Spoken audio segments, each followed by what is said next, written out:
If this sounds like you, stay with me for a moment. Before I begin, can I ask you something simple? What country are you listening from today? And if stories about family, quiet disrespect, and the moment someone finally stops shrinking speak to you, you might want to subscribe, just so you don't miss the rest of this story. I don't know who needs this tonight, but I have a feeling it's someone who's been slowly pushed to the edges of their own life. Someone who keeps showing up, even after being told, without words, that they no longer belong. When my daughter said, "No room for you, Mom," it wasn't shouted. It wasn't cruel in the obvious way people expect. It was said lightly, almost cheerfully, at a party that was supposedly being thrown in my honor. And that's what made it cut so deeply. Because when cruelty wears a smile, it's harder to defend yourself without looking like the problem. The party was her idea. Or at least, that's what she told people. A family bash, she called it. She said it would be good for everyone to be together. She said I deserved it. I remember standing in my kitchen days before, chopping vegetables, thinking how strange it felt to have someone else decide what I deserved. I'm 68 years old. I've lived long enough to know when something feels off, but also long enough to talk myself out of that feeling. I told myself not to overthink it. I told myself families change, roles shift, and maybe this was just her way of including me. I wanted to believe that. The house where the party was held wasn't hers.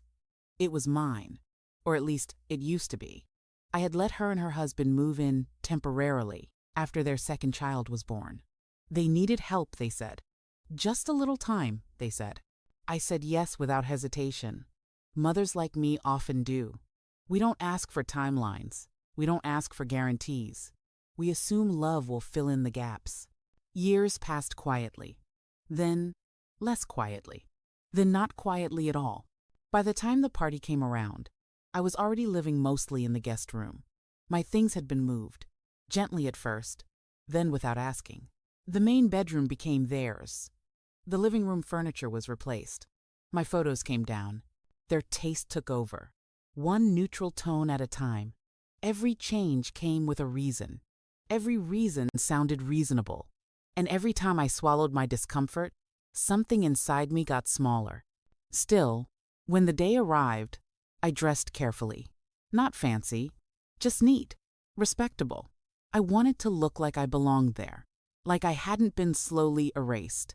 People filled the house, friends of theirs, co-workers, neighbors I barely knew. I smiled and greeted everyone. Some of them looked confused, like they weren't sure who I was. One woman asked me how I knew the hosts. I laughed it off and said, "I'm her mother." She blinked, surprised, and said, "Oh, I didn't realize." That sentence stayed with me all night. At one point, I went to the kitchen to get some air. My daughter followed me in. She looked stressed, irritated in the way people get when something small threatens the image they're trying to maintain. She said, "Mom, can you not hover so much? People are getting confused." I asked her what she meant. She sighed and lowered her voice. "This is our space now. I need you to understand that." I nodded. Again, I was good at nodding by then. Later, when it came time for speeches, her husband tapped his glass and said a few words about new beginnings and creating a home that reflects who we are now. People clapped. My daughter smiled brightly. Then she added, laughing, "And yes, before anyone asks, we finally figured out how to make everything fit. No extra room, but we made it work." She looked at me when she said it. Just for a second, long enough for me to understand. "No room for you, Mom." Something inside me went very still. Not angry, not sad, just clear. Because what she didn't know, what no one there knew, was that I had already been preparing, quietly, carefully, with the same patience I'd used my entire life to hold things together. The eviction papers were in my purse, folded neatly, legal, final. I stayed for the rest of the party. I smiled, I clapped, I listened, I waited. And when the moment came to raise a glass, I stood up too. If you want me to continue, say continue. and I'll tell you what happened next and why that toast changed everything. I raised my glass slowly, not to make a scene, not to shock anyone, just enough so people noticed. The room quieted the way rooms do when someone unexpected decides to speak. My daughter's smile tightened. Her husband looked confused. A few guests leaned in, curious. I didn't rush. I never rushed anymore. I said, "Thank you all for coming. It really means something to see so many people enjoying this home." I paused, letting the word home hang there. I've lived here a long time, long enough to understand how easily space can be taken for granted. A few people chuckled politely, thinking it was a harmless comment from an older woman. My daughter relaxed slightly. She thought she was safe. I continued, "This house has held birthdays, illnesses, long nights, and quiet sacrifices. It's been full, always full, even when it didn't look like it." Her husband shifted his weight. My daughter stared at me now, eyes sharp, warning me without saying a word. I smiled at her, not cruelly, not warmly either, just honestly. I said, "Tonight, I was reminded that sometimes people decide there's no room for you anymore, and that's their right. But what's also true is that every space has an owner, and every kindness has a limit." I reached into my purse and placed the envelope on the table in front of me. I didn't wave it. I didn't dramatize it.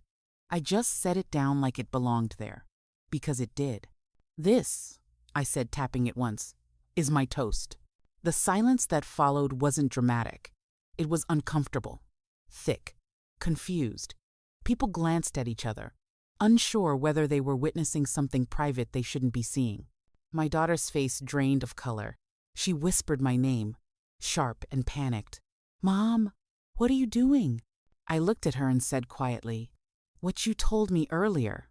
I listened. Her husband reached for the envelope. His hands shook when he opened it. His eyes moved quickly across the page, then back again, slower this time, like he was hoping he'd misread something. He hadn't.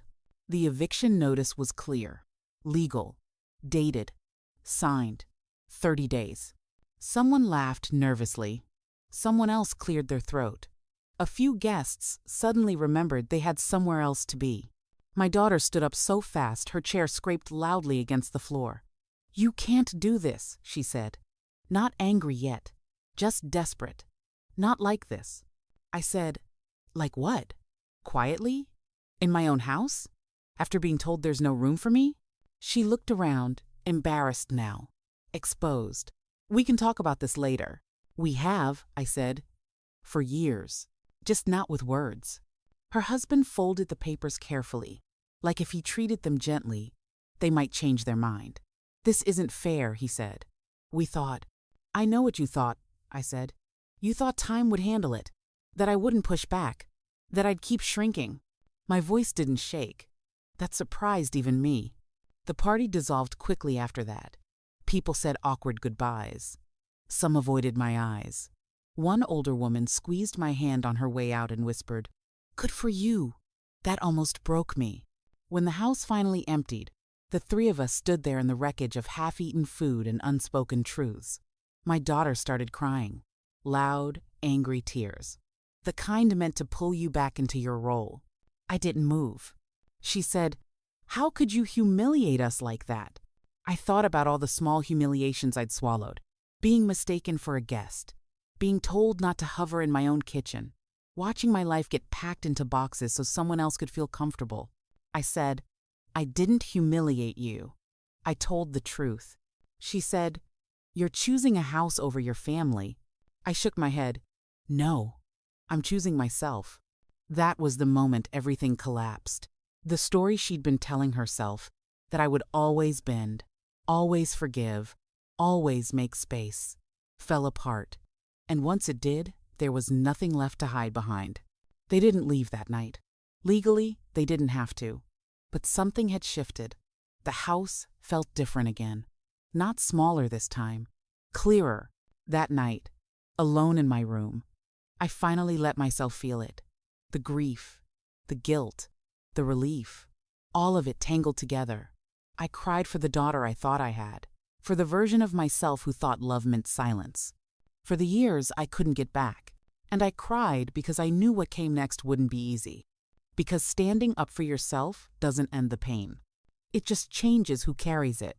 If you're ready, say, continue, and I'll tell you what happened when denial turned into consequences, and how quickly love can change when comfort is taken away. The morning after the party felt unreal, like waking up in a house that looked the same but no longer followed the same rules. I moved through the kitchen slowly, stepping around discarded napkins and half-empty glasses, evidence that something had ended the night before. My daughter and her husband stayed in their room. The door was closed. I didn't knock. I made coffee and sat at the table alone.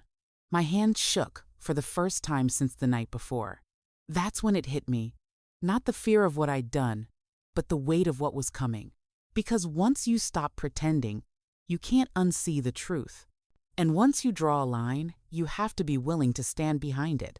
They didn't come out until late morning. My daughter's eyes were swollen. Her husband looked exhausted, older somehow. They sat across from me like strangers who had memorized my face but not my heart. She said, "You really went through with it." I nodded. I didn't explain. I didn't justify. I'd learned that explanations are invitations to argue, and I wasn't arguing anymore. Her voice cracked. "Where are we supposed to go?" That question did something to me. It pulled at every instinct I'd ever had as a mother. I wanted to say, "You can stay." I wanted to take it back. I wanted the discomfort to end. Instead, I said, "You'll figure it out. You always do." She stared at me like I'd spoken a foreign language. The next few days were tense and quiet. They avoided me. I avoided them.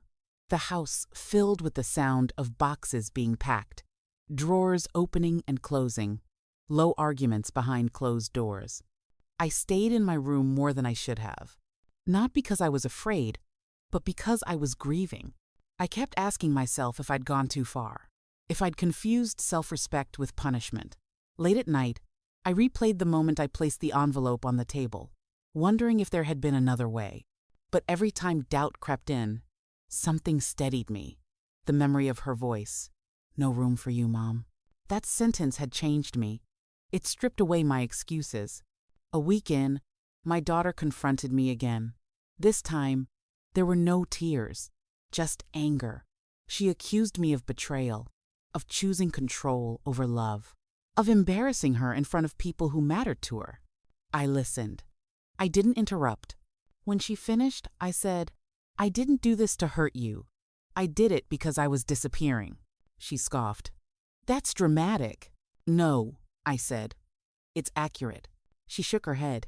"You could have just talked to us." I looked at her and said quietly, "I tried. You just didn't hear me." That was the moment denial set in for her. She stopped seeing herself as someone who had crossed the line and started seeing herself as the victim. It was easier that way. And I understood it more than she knew, because I'd done the same thing for years. Friends started calling, some gently, some less so. Word had gotten around, stripped of context, softened for sympathy. I was told I was cold, unreasonable, that I should have handled it privately. I listened to all of it, and for the first time in my life, I didn't absorb it. Because what no one seemed to ask was why it had come to this. Why a mother would choose eviction papers over silence. Why someone who had given everything would finally say no. The consequences came quickly. My daughter stopped speaking to me altogether. She blocked my number. Her husband sent one final message asking if I'd reconsider. I didn't respond. 30 days passed faster than I expected. On the last day, I helped them load the car. Not because I felt obligated, but because I wanted to remember that love and boundaries can exist in the same space. My daughter barely looked at me. When they drove away, the house felt hollow. And then something unexpected happened. I felt lighter, not happy, not relieved in a simple way, but unburdened, like I'd been holding my breath for years and didn't realize it until I finally exhaled. That night, I walked through the house room by room. I noticed how quiet it was, how still. I sat on the couch that used to be mine, in the space I'd been pushed out of, and let myself feel the full weight of what I'd done. I had chosen myself. And that choice had cost me my daughter, at least for now. The grief came in waves after that. Some days I was certain I'd done the right thing. Other days, I felt like a monster. I missed her. I missed my grandchildren. I missed the version of us that felt safe, even if it wasn't honest. But grief, I learned, doesn't always mean regret. Sometimes it just means you loved deeply. I didn't reach out. Neither did she. Weeks turned into months. The house slowly became mine again. I moved my things back. I put my photos on the walls. I reclaimed the spaces where I'd once felt like a guest. And in the quiet, something else surfaced. Anger I hadn't allowed myself to feel before. Anger at how easily I'd been dismissed. Anger at how long I'd accepted it. Anger at the way motherhood had taught me to measure my worth by how much I gave away. That anger didn't destroy me. It clarified me.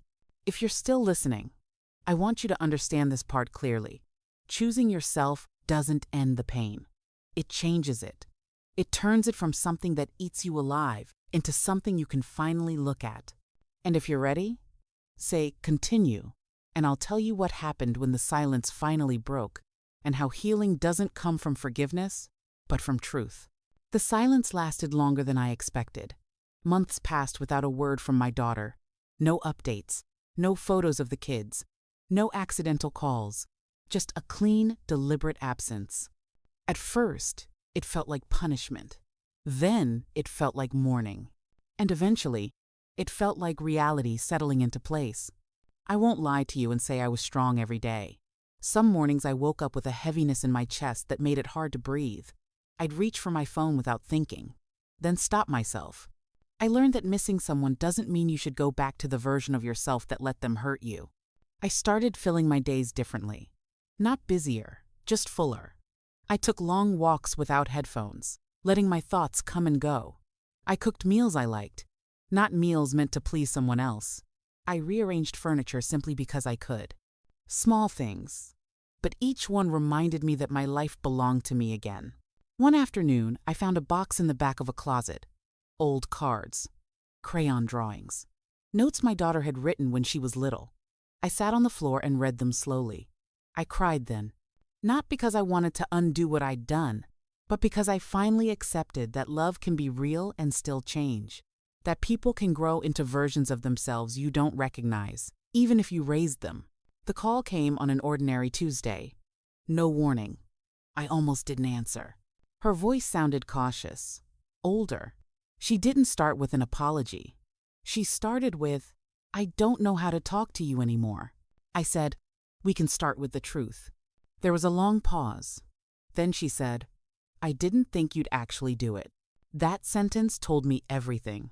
She admitted, slowly, defensively at first, that she assumed I would always bend, that she believed motherhood meant permanence, no matter how uncomfortable it became. She said she felt embarrassed, angry, and scared after the party.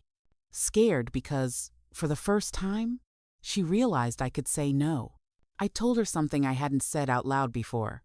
I said, "When you told me there was no room for me, I believed you, and I acted accordingly."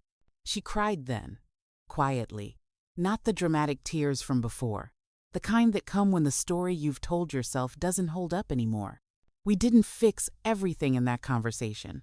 We didn't suddenly forgive and forget, but we spoke honestly about resentment, about entitlement, about the way love can turn into expectation if you're not careful. She asked if I regretted it. I thought for a long moment before answering. Then I said, "I regret that it had to come to that. I don't regret choosing myself." That was the truth. Our relationship now is slower, careful. Boundaries are spoken instead of assumed. We meet for coffee sometimes. We talk about neutral things. Occasionally, something deeper slips through. We're rebuilding, but not on the old foundation. That one cracked a long time ago. And that's something I need you to hear. Not every relationship needs to return to what it was. Sometimes, the healthiest version is smaller, quieter, more honest. The biggest change wasn't in her. It was in me. I no longer equate love with sacrifice. I no longer confuse silence with peace. I understand now that being kind doesn't mean being available for disrespect. If I could go back and tell my younger self anything, it would be this. Don't wait until there's no room for you. Make your presence known long before that. Your needs don't expire because someone else is louder. So I'll end this the only way that feels right, with a truth that took me a lifetime to learn. You can love your family deeply and still refuse to disappear for them. You can choose yourself without becoming cruel. And sometimes the most loving thing you can do is draw a line and stand still. Let me ask you something before you go, and really sit with it. Has anyone in your life slowly pushed you out, expecting you to accept it quietly? And if so, what would choosing yourself look like now? Because the moment you stop making room for disrespect is the moment you finally make room for yourself.